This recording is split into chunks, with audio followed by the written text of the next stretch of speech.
जय हिंद, नमस्कार, आदाब, सत श्री अकाल। स्वागत है आपका उड़ान क्लासेज के ऑनलाइन प्लेटफॉर्म के ऊपर। मैं आप सबका एजुकेटर विक्रम सिंह गुजर आपका हार्दिक स्वागत करता हूं उड़ान क्लासेज के इस यूट्यूब चैनल के ऊपर। और आप सब विद्यार्थी ये जानते हैं कि हम ज्योग्राफी के पीवाई क्वेश्चंस के बारे में बात कर रहे हैं, जो कि ऑल कॉम्पिटिटिव एग्जाम्स के लिए हेल्पफुल होंगे। यानी कि हर एक भर्ती परीक्षा के लिए जो है हेल्पफुल है, जिसमें हम ज्योग्राफी के प्रीवियस ईयर के क्वेश्चंस के बारे में डिस्कशन कर रहे हैं। और ये आज हमारा 7वां सेट जो है प्रैक्टिस सेट चला हुआ है, जिसके अंतर्गत हमें ज्योग्राफी के पीवाई क्यू क्वेश्चंस के बारे में बात करनी है। ये हमारी series Monday to Friday regular way में चली हुई है। शाम 8 बजे रोजाना आपको इसका वीडियो मिल जाता है। और अगर किसी भी विद्यार्थी को किसी भी क्वेश्चन में डाउट रहता है तो वो अपने हेल्पलाइन नंबर है इनके ऊपर व्हाट्सएप के ऊपर मैसेज डाल सकता है, और उसको जो भी प्रश्न में डाउट है उस प्रश्न के बारे में अच्छे से जानकारी प्राप्त कर सकता है। साथ ही साथ अगर पीडीएफ आपको लेनी है तो अपना खुद का यूट्यूब टेलीग्राम चैनल है, जिसे आप जीके बाई विक्रम सर के नाम से जानते हैं। लिंक डिस्क्रिप्शन में दिया हुआ है, वहां से भी आप इस चैनल को ज्वाइन कर सकते हैं और पीडीएफ प्राप्त कर सकते हैं। तो गाइज सुनिएगा, आज के सेशन में या हमारे जितने भी 6 सेशन पहले हो चुके हैं उनमें भी हमारा यही सेगमेंट था कि 20 क्वेश्चन होंगे और 20 मिनट होंगे। लगभग 2-4 मिनट ऊपर नीचे हो जाते हैं, वो चलता है। ठीक है, वो तो जाहिर सी बात है। किसी प्रश्न को थोड़ा सा डिटेल में एक्सप्लेन कर देते हैं तो उसके अंदर टाइमिंग थोड़ा सा लग जाता है। ठीक है, तो चलिए गाइज शुरू करते हैं आज के सेशन का सबसे पहला प्रश्न। और ध्यानपूर्वक सुनिएगा और देखिएगा ध्यान से प्रश्न को। ये रहा आपकी स्क्रीन पर पहला प्रश्न, ध्यानपूर्वक सुनिएगा। बाल्टोरा ग्लेशियर इज लोकेटेड इन, यानी बाल्टोरा जो ग्लेशियर है किसमें स्थित है? बाल्टोरो ग्लेशियर किसमें स्थित है? काराकोरम पर्वत श्रृंखला में, पामीर पहाड़ में, शिवालिक में, या आल्प्स में? तो जो हमारी बाल्टोरा पर्वत श्रेणी है, ये जो ग्लेशियर है हमारा, ये काराकोरम पर्वत श्रेणी का हिस्सा है, यानी कि काराकोरम पर्वत श्रेणी के अंतर्गत आता है। आप अच्छे से ये जानते होंगे कि काराकोरम पर्वत श्रेणी जो है ये ट्रांस हिमालय का हिस्सा है। ये ट्रांस हिमालय का हिस्सा है और भारत की सबसे उत्तरी पर्वत श्रृंखला है, यानी कि भारत की सबसे नॉर्दर्न पर्वत श्रृंखला जो है ये कौन सी है? तो नॉर्दर्न जो है माउंटेन रेंज हमारे भारत की कौन सी है? काराकोरम पर्वत श्रेणी है। और इसी काराकोरम पर्वत श्रेणी के अंदर आपको केटू पर्वत चोटी देखने को मिलेगी, जिसकी हाइट 8611 मीटर देखने को मिलेगी, जो कि भारत की सबसे ऊंची पर्वत चोटी है। ठीक है, तो गाइज इसका आंसर क्या होगा? ए आंसर सही होगा। चलते हैं नेक्स्ट प्रश्न की ओर। ये रहा नेक्स्ट प्रश्न आपकी स्क्रीन पर, ध्यान से देखिएगा। और प्रश्न बेहतरीन है, ध्यानपूर्वक देखना है। प्रश्न में कोई भी अगर आंसर आपसे पूछा जाए, ऐसे प्रश्न थोड़ा सा मैंने आज मैपिंग्स का भी थोड़ा सा जो है साथ ही पीपीटी में ऐड करवाने की कोशिश की है, तो देखिएगा ध्यान से। Indian desert is known as, यानी कि भारतीय रेगिस्तान के रूप में जाना जाता है गोबी मरुस्थल को, भारतीय रेगिस्तान के रूप में गोबी मरुस्थल को, सहारा को, थार को, या आटाकामा मरुस्थल को? तो आप अच्छे से जानते हैं कि भारत में एक ही मरुस्थल है, जिस मरुस्थल का नाम क्या है? थार डेजर्ट, यानी कि थार मरुस्थल के रूप में आप इसे जानते हैं। थार का मरुस्थल जो है लगभग ये वाला जो हमारा सेगमेंट है, यहाँ पे ये थार का मरुस्थल है, जो कि एक तो इंडिया में फैला हुआ है और एक हमारे पड़ोसी हरामखोर देश पाकिस्तान के अंदर फैला हुआ है। ठीक है, तो दोनों देशों के अंदर ये फैला हुआ है। सर्वाधिक विस्तार आपको थार के मरुस्थल का भारत के राजस्थान के अंदर आपको देखने को मिलेगा। ठीक है, तो राइट आंसर होगा दोस्तों इसका सी आंसर। चलते हैं नेक्स्ट प्रश्न की ओर। देखिएगा ध्यानपूर्वक प्रश्न को और आंसर देने की कोशिश करिएगा। Where do the western and eastern Ghat meet, यानी कि पश्चिमी और पूर्वी घाट कहाँ पर मिलते हैं? तो पश्चिमी और पूर्वी घाट कहाँ पे मिलते हैं? देखिएगा गाइस ध्यान से कि ये हमारे पास ये वाला पश्चिमी घाट है। ठीक है, ये वाला अपने पास क्या है? पूर्वी घाट है। ठीक है, तो दोनों कहाँ पर मिलते हैं, आपसे ये पूछा गया है। दोनों कहाँ पर मिलते हैं, तो यहाँ पे एक माउंटेन पीक मिलेगी, यानी कि एक पहाड़ी क्षेत्र मिलेगा जिसे आप कहते हैं नीलगिरी माउंटेन। क्या कहते हैं, नीलगिरी की पहाड़ी कहते हैं। तो नीलगिरी की पहाड़ियों के द्वारा ये एक दूसरे के द्वारा जो है जुड़े हुए हैं, तो आंसर होगा हमारे पास ए आंसर। ठीक है, तो राइट आंसर होगा ए।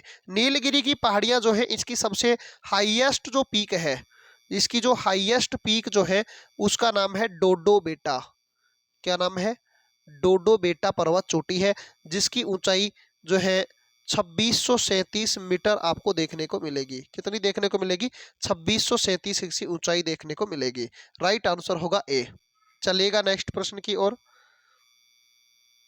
और देखना ध्यान से। नेक्स्ट प्रश्न ये रहा, the range that acts as watershed between India and Turkistan is, यानी कि वह सीमा जो भारत और तुर्किस्तान के बीच जल क्षेत्र के रूप में कार्य करती है, यानी कि विभाजन के रूप में कार्य करती है। तो इसका राइट आंसर क्या होगा, काराकोरम पर्वत श्रेणी। ठीक है, सही आंसर क्या होगा, सी आंसर होगा काराकोरम पर्वत श्रेणी। के बारे में हमने बात की है कि भारत की सबसे उत्तरी पर्वत श्रृंखला है, और काराकोरम जो पर्वत श्रेणी है, यह काराकोरम पर्वत श्रेणी ट्रांस हिमालय का हिस्सा है। इसे ही कृष्णागिरी पर्वत भी कहा जाता है। क्या कहते हैं इसे, कृष्णागिरी पर्वत के नाम से भी इसे जाना जाता है, और इसे ही कहा जाता है उच्च एशिया की रीढ़। इसे ही क्या कहा जाता है, उच्च एशिया की रीढ़ के नाम से भी इसे जाना जाता है। ठीक है, तो राइट आंसर होगा सी। चलिए अगले प्रश्न की ओर चलते हैं। ये रहा अगला प्रश्न आपकी स्क्रीन पर, आंसर देने की कोशिश करिएगा। Name of longest lake in India, Bharat की सबसे लंबी झील का नाम है, यानी कि भारत की सबसे लंबी झील कौन सी है, पेंगोंगसो झील है, पुलिकट झील है, कोलेरू झील है, या बेम्बनाद झील है। आंसर क्या सही होगा, तो भारत की सबसे लंबी झील कौन सी है, तो भारत की सबसे लंबी जो झील आपसे पूछी है, उस झील का नाम है बेम्बनाद। कौन सी झील होगी, बेम्बनाद। देखो बेम्बनाद जो झील है, यह बेम्बनाद झील 96 किलोमीटर लंबी है। कितने किलोमीटर लंबी है, 96 किलोमीटर इसकी लंबाई है, और यह केरल के अंतर्गत आती है, केरल राज्य में स्थित है। बेम्बनाद झील जो है, इस झील के अंदर नावों की रेस करवाई जाती है। नावों की क्या करवाई जाती है, रेस करवाई जाती है, और जीतने वाले व्यक्ति को नेहरू ट्रॉफी दी जाती है।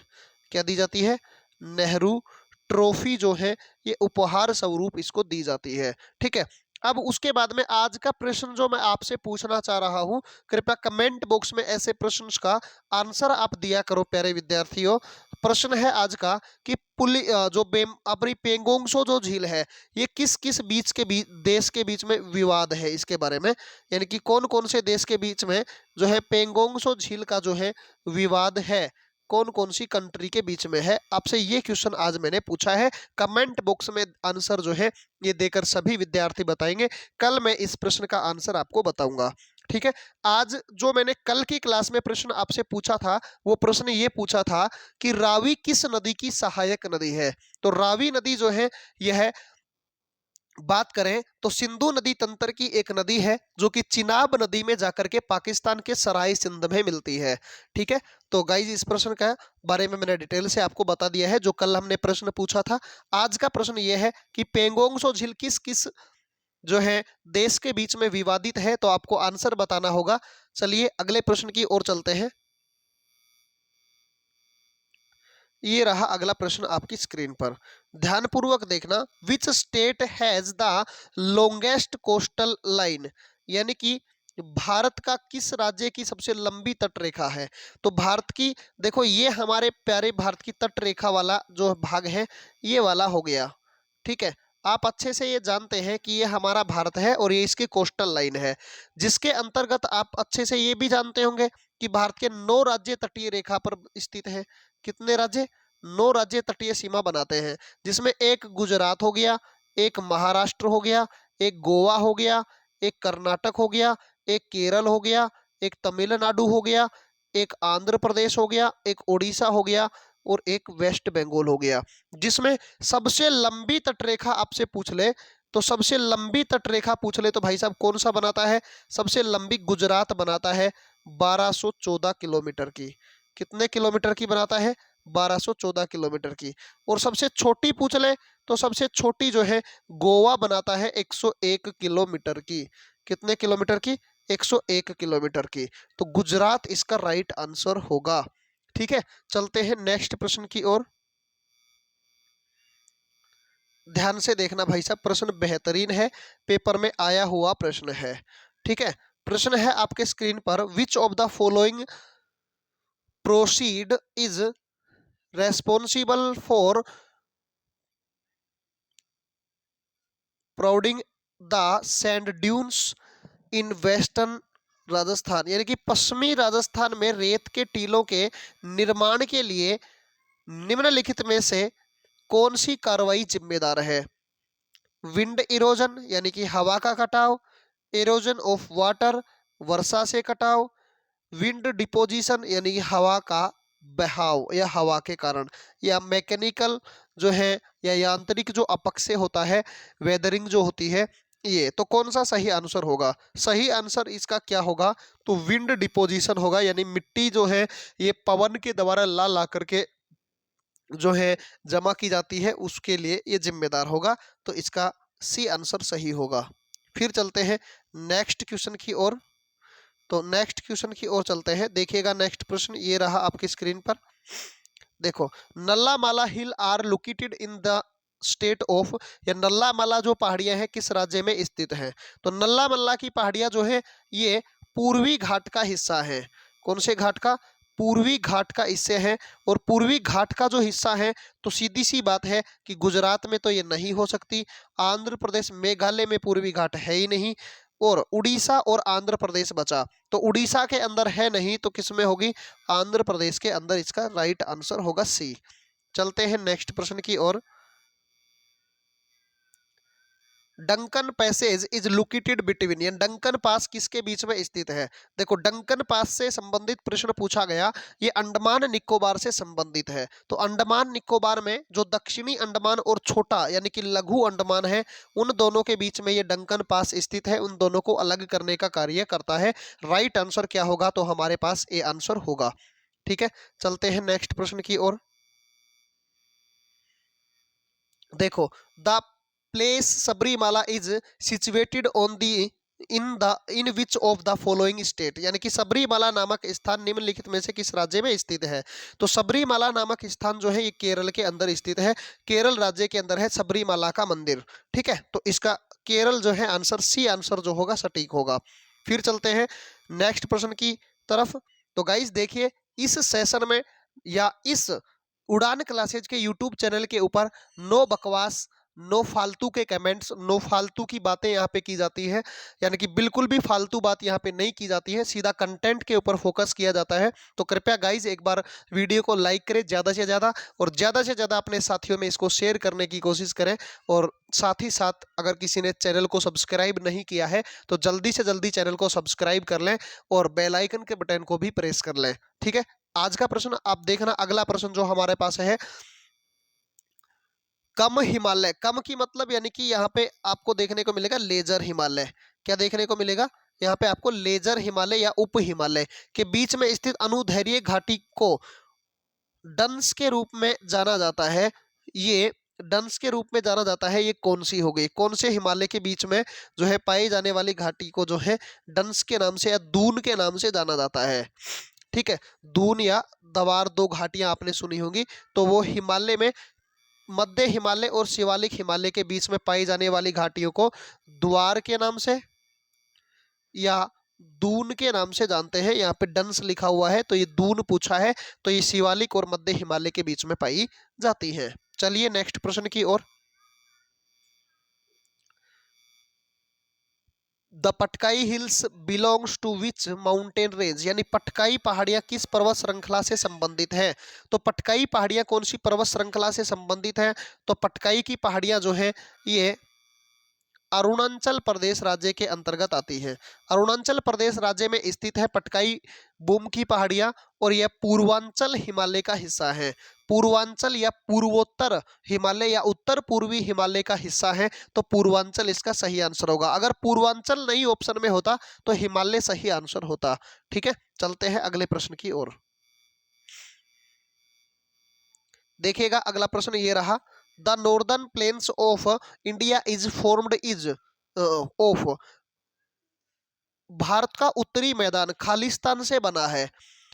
भारत का उत्तरी मैदान खालिस्तान से बना है। मेटामॉर्फिक मिट्टी से या मेटामॉर्फिक सोइल से, इग्नियस सोइल से, इग्नियस रॉक से या इग्नियस पत्थर से, एलुवियल सोइल या कछार की मिट्टी से, ओल्ड क्रिस्टलाइन रॉक्स यानी कि पुरानी क्रिस्टलीय चट्टानों से बनी हुई है। तो आप अच्छे से जानते हैं कि भारत के उत्तर भारत का जो मैदानी भाग है वह जलोढ़ मिट्टी से निर्मित है। सर्वाधिक जलोढ़ मिट्टी पाई जाती है और जलोढ़ मिट्टी को ही आप कछारी मिट्टी या दोमट मिट्टी या काप चिकनी मिट्टी के नाम से जानते हैं। ठीक है, तो एलुवियल अंग्रेजी में उसे कहते हैं, तो सी आंसर सही होगा। चलिएगा नेक्स्ट प्रश्न की ओर। देखिएगा, अरुणाचल प्रदेश में निम्नलिखित में से किस देश की सीमा सामान्य है? यानी कि अरुणाचल प्रदेश जो राज्य है इसके साथ कौन से देश की सीमा जो है ये साझा करती है, सामान्य सीमा है, यानी कि सीमा लगती है। तो आप अच्छे से देखना इसको। ये हमारा भारत हो गया, इसके अंदर ये वाला जो भाग हो गया, ये जो सेगमेंट हो गया, अरुणाचल प्रदेश वाला हिस्सा है। इधर देखो चाइना लगा हुआ है, इधर भूटान लगा हुआ है और इधर म्यांमार लगा हुआ है। तो तीन देशों के साथ लगा हुआ है। एक तो देखिएगा चाइना हो गया, एक तो चाइना हो गया, एक भूटान हो गया और एक म्यांमार हो गया। तीन देशों के साथ लगा हुआ है। तो क्या बांग्लादेश? ये सरासर गलत है। फिर इसमें म्यांमार बांग्लादेश आ गया, फिर गलत है। इसमें भूटान चीन म्यांमार, ये वाला सी ऑप्शन एकदम सही है। सी ऑप्शन क्या होगा? राइट आंसर होगा इसका। देखिएगा प्रश्न को गाइस ध्यान से। The gulf of Mannar is situated along the coast of, Mannar की खाड़ी किस तटों के साथ स्थित है? मन्नार की खाड़ी कौन से तटों के साथ स्थित है? तमिलनाडु के तट के साथ, आंध्रा के तट के साथ, कर्नाटक के तट के साथ या केरल के तट के साथ? तो सही आंसर होगा मन्नार की खाड़ी तमिलनाडु के तट के साथ स्थित है, यानी कि तमिलनाडु के तटीय जो भाग है उसको छूती है। चलते हैं नेक्स्ट प्रश्न की ओर। देखना ध्यान से। Which of the following passes through India, निम्नलिखित में से कौन भारत से होकर गुजरता है? यानी कि भारत के अंदर से कौन सी जो है इनमें से रेखा या जो लाइन है वो गुजरती है? करक रेखा, मकर रेखा, प्रधान यामियोत्तर रेखा, यहाँ पे प्रधानमंत्री लिखा हुआ है तो प्राइम मेरिडियन लाइन के नाम से समझ जाएंगे आप, 0 डिग्री देशांतर रेखा या भूमध्य रेखा। तो सीधी सी बात है, ना तो यहाँ से मकर रेखा गुजरती क्योंकि भारत दक्षिणी गोलार्ध में नहीं है, और उसके बाद में प्रधान यामियोत्तर रेखा क्योंकि भारत पूर्वी गोलार्ध में नहीं है, यानी कि बीच में से नहीं गुजर कर जाते हैं, और भूमध्य रेखा नहीं जाती है क्योंकि भारत भूमध्य रेखा के उत्तर में स्थित है और प्रधान यामियोत्तर या प्राइम मेरिडियन लाइन के पूर्व में स्थित है। इसीलिए भारत में से क्या गुजर कर जाती है?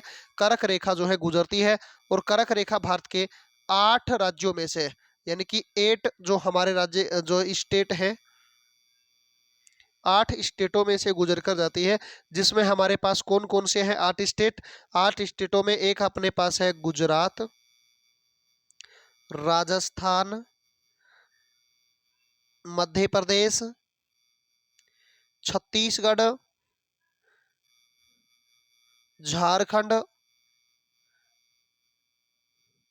पश्चिमी बंगाल, त्रिपुरा और मिजोरम। इन 8 राज्यों से होकर के ये रेखा गुजरती है भारत के अंदर से।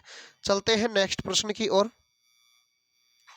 नेक्स्ट प्रश्न ये है दोस्तों, the Aravalli hills are located in, या अरावली पहाड़ी जो है कहाँ पर स्थित है? सबसे ज्यादा अरावली की पहाड़ी का विस्तार कहाँ पे है? तो आप अरावली की पहाड़ी देखो, मध्य प्रदेश में नहीं है, राजस्थान में अरावली की पहाड़ियां हैं, असम में नहीं है, झारखंड में भी नहीं है।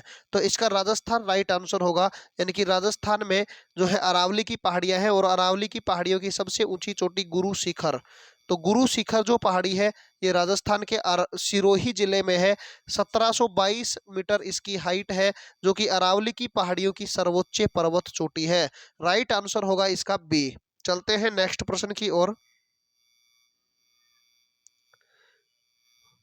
On which river Hirakud dam is located. Hirakud बांध किस नदी पर स्थित है? तो हीराकुंड बांध जो है ये कौन सी नदी पर स्थित है? आप अच्छे से जानते हैं हीराकुंड बांध जो है यह उड़ीसा राज्य के अंतर्गत आता है।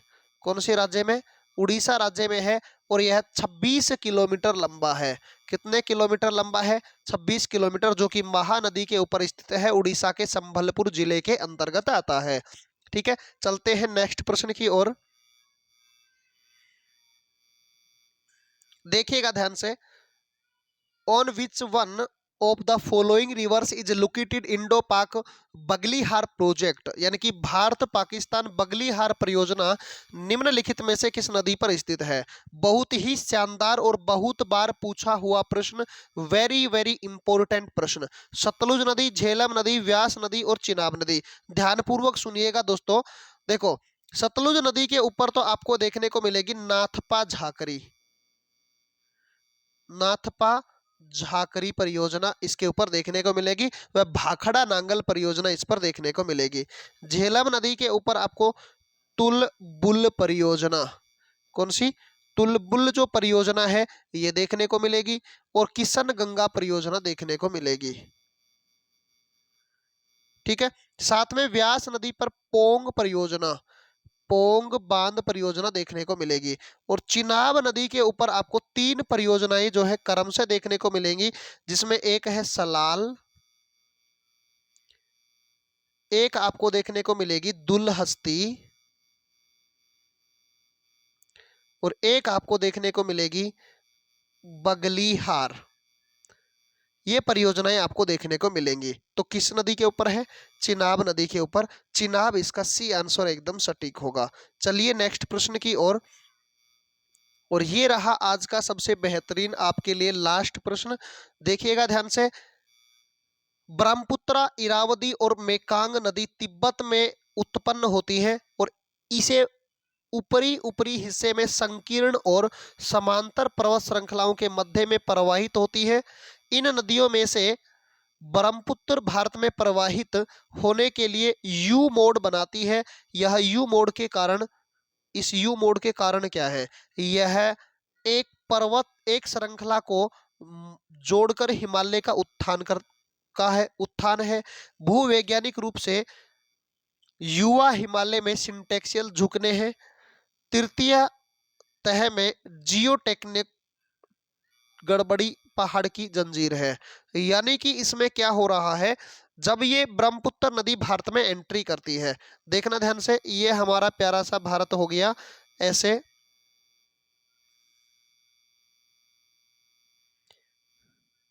ठीक है। तो ये हमारा भारत में जो अरुणाचल प्रदेश राज्य है, इसमें जब ये नदी आती है इस प्रकार से, तो ध्यानपूर्वक इधर से घूमकर जब आती है तो ऐसे यांग्याप दर्रे से भारत में आती है, फिर अरुणाचल प्रदेश से फिर ये चली जाती है असम में, और असम से आगे बांग्लादेश में चली जाती है। ठीक है, तो जब यहाँ पे इस भाग में आती है, तो यहाँ पे इस वाले रीजन की बात कर रहा हूँ मैं, ध्यान से देखना प्यारे विद्यार्थियों। यहाँ पर ये इस हिमालय वाले पोर्शन को काटती है, जहाँ पे सिंटेक्सियल बैंड का निर्माण करती है और हिमालय उत्थान के रूप में भी कार्य करती है। ठीक है, तो इसका ए और बी दोनों सही आंसर होंगे, यानी कि डी जो आंसर ऑप्शन है ये हमारा सही आंसर होगा। ठीक है, तो चलिए गाइज, आज के सेशन में यही 20 प्रश्न आपके लिए। मैं उम्मीद करता हूं कि आप सब सुखी होंगे, एकदम आनंदमयी जीवन अपना बिता रहे होंगे और अपनी तैयारी को जो है सुचारू रूप से जारी रख रहे होंगे। उड़ान क्लासेज आपके लिए ऐसे ही प्रयास करता रहेगा, नई नई मुहिम आपके लिए लेकर आता रहेगा। और आप सभी जानते हैं एसएससी जीडी का नोटिफिकेशन जारी हो चुका है। एसएससी जीडी की जो है ऑनलाइन फॉर्म भरे जा रहे हैं, तो आप जल्दी से जल्दी ऑनलाइन फॉर्म को भर दीजिएगा और अपनी तैयारी को शुरू कर दीजिएगा। 24,000 कुछ वैकेंसीज इसमें आई हुई है, तो अपनी तैयारी अब भी नहीं तो फिर कब भी नहीं, समझ रहे हैं? अब भी नहीं करेंगे तैयारी तो फिर कब करेंगे तैयारी? यानी कि सिलेक्शन के ऊपर आप जो है खड़े हुए हैं, तो थोड़ा सा आपको मेहनत करना है और सिलेक्शन लेकर जो है आप अपनी नौकरी जो है सुनिश्चित कर सकते हैं। उड़ान क्लासेज के इस यूट्यूब के माध्यम से मैं आप सबका एजुकेटर आपका हार्दिक स्वागत करता हूं। आपका ढेर सारा प्यार हमें ऐसे ही मिलता रहे। धन्यवाद।